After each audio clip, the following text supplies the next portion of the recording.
সদাই ফটিক চাচা, তোমার ঠিকানা কেমন একটা বাইক কই আমি তো কিছু জানি না। তুমি জানো নাকি সারাদিন আপনার লগে খাও, তোমার থেকে কোনো খবরই নেই।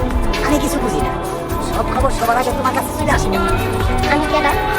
মেম্বার সাহেবের একটা মাইয়া। আচ্ছা বুঝো, আমেনার বাইক কই যায় কি করে সব খবরে নাম আছে। আচ্ছা ঠিক আছে, আমি এখন আসি। আসসালামু আলাইকুম। ওয়ালাইকুম আসসালাম। ওদিক দিয়ে আগে দেখো না, মেম্বার সাহেবের মাইয়া গেছে। মেম্বার সাহেবের মেয়ে কি হাতি নাকি? পুরো রাস্তা তার একাই লাগবে। কি করলেন আপনি?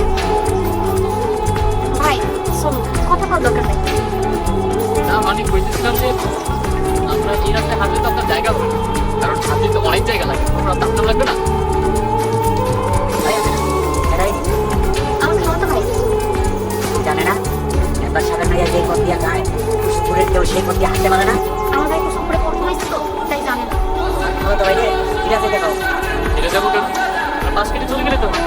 ফিরে যাই কিনবো, কারণ তুমি ভুল করছো। আর যেন এমন ভুল না হয় এর লিগে বাম্মা ওনারা চলে গেল কেন? ওরে আল্লাহ, এই এত ফোনে আপনি শুইল